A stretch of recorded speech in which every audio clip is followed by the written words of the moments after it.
6 minutes past 8 o'clock. And we're talking this morning about the fact that it's 10 years, or at least it will be tomorrow, since England became the last part of the UK to introduce legislation banning smoking in workplaces and enclosed public areas. So smoking in places like bars, pubs, restaurants and hotels long gone. Before the ban, one of the obvious places to find people smoking was the local pub. A pint and a fag at the local was a way of life for many, but the ban changed all that. So how has the smoking ban changed the pub trade? Well, I went to prop up the bar at the Bold Dragoon pub at Western Favel in Northampton with landlord Pete Stubbins. He told me his pub has allocated a particular area for smokers to use. Oh yes, we've got a patio and a smoking area, and those bins have to be emptied daily. Also now you've got vape smoking, and some people are doing that at the edge of the bar or going outside to do it. Do you allow people to vape inside the pub? On the quiet times, yeah, but when it gets busy we don't like it. There's pressure on now, of course, even from people to say you shouldn't smoke in the outside areas because they want to go out and enjoy a meal, say, sitting in the open air when the weather's nice with their children. They don't want smoking around them. No, there is that problem, but where do you start and where do you stop? I mean, it's cost this industry an awful lot of staff and custom to start with. Where do you banish them to the outer part of the pub? I don't know the answer to that. We allow them to smoke on the patio. A lot of comment was made at the time of the smoking ban, of course, about the way when people smoked in premises it affected staff. Has it helped recruitment of staff that there's no smoking there? I think it has helped that side of the industry. I think people that once upon a time maybe wouldn't have come and looked at a pub as a place to work will do. Also now pubs open longer hours, so people can suit their hours a lot of people can suit their hours that they need to work within the pub. How important is a pub like this to this country?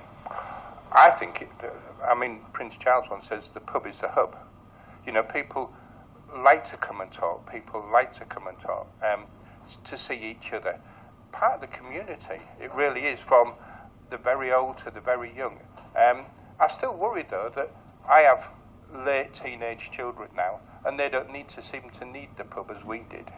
But you can no longer come in and do what the working man used to do, which is have a cigarette with his pint. Yes, but I still think that the pub is really the place to come and chat and to see people. Also, in our public bar, there's a lot of business done there. Really? Yeah, we've got builders and electricians, and they'll say to each other, I need a job doing next week, and if they didn't see them in the pub, they wouldn't see them. And that's without a cigarette in the hand? Without a cigarette in the hand, yeah.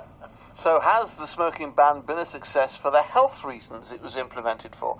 There are now twice as many former smokers in the country as people who still light up, and the latest figures show that nearly 15 million people have quit, with smoking rates at their lowest rate ever. In Northamptonshire overall, 19% of the population smokes. That's slightly more than the national average. Big variation within that, though. South Northamptonshire, less than 10% of people smoke there. In Northampton, 25%. In Corby, nearly 30%, making it the place with the highest rate of smoking in the whole of England. Earlier in the programme, I spoke to local Dr. Jamie Green. No, never. Did you? You never have? Let's hear from Jamie Green now. Quite a large number of people did stop smoking with the smoking ban, and certainly if somebody stopped smoking 10 years ago, they'd be half as likely to get cancer now as they did then. So there has been an inevitable drop in some of the later effects of smoking, and certainly the earlier effects, such as pneumonia and coughs and colds, have reduced. But we're too early to declare victory on smoking really at the moment. Heart disease, such as heart failure and heart attacks. We've got the smoking-related cancers, and then you've also got the smoking-related lung diseases such as pneumonia and COPD. I think one of the things that we should be happy with is that actually, the prevention, the education side of things has worked a bit. People have wanted to stop smoking. I think the difficulty is that we may not have provided the local services enough to be able to stop these people smoking. So Northamptonshire has, although an average number of smokers across the country, across the county, we actually have relatively poor quit rates. Sebastian Scroy gave up smoking 5 weeks ago with the help of First for Wellbeing, which runs stop smoking services in Northamptonshire. Sebastian's with me in the studio. What made you give up smoking? It was introduced by Amaray, our company. It introduced Works Health Week at Amaray, and Wellbeing was there. And I was speaking to Shirley Pace, who's a representative of the company, and they were supported by Northampton City Council. And with that, they actually explained how cigarettes affected you, actually made me think.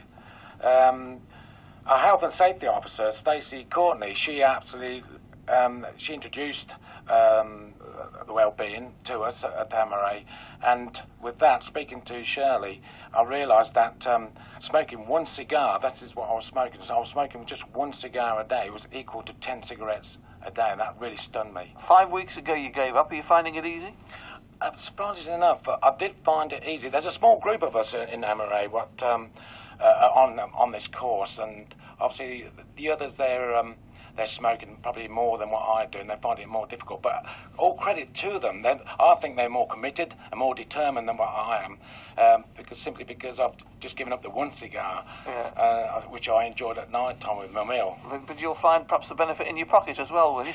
The benefit in my pocket and also of my health. Well, yeah, exactly right. That's the important thing. Neil Pentecost is from the company Amaray. Why did you introduce this programme then to your company? Good morning, Stuart.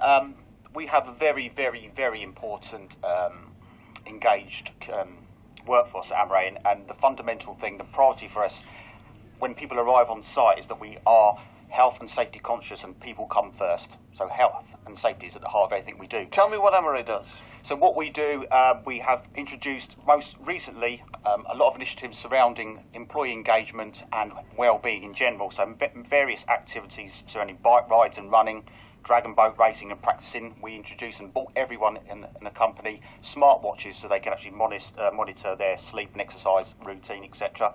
And this wellbeing event was really bringing new and inspiring thinking into the factory, which we hadn't done previously, where we invited employees to speak to the First for Wellbeing team to learn about health, dietary requirements, alcohol intake and smoking. And Amaray makes plastic packaging like CD cases, things like that, don't you? That's correct. How many people do you employ? We've got 120 people in the factory in Corby. Right, and their health and well-being obviously of great concern to the company from what you're saying. Yes, and what you revealed today, that was a surprising statistic. We don't have a great deal of smokers at Amaray, although a large population of our team is from this local area. So it's quite surprising to hear your results today. So the Corby is the place with the highest percentage of smokers in the country. That surprises you, does it?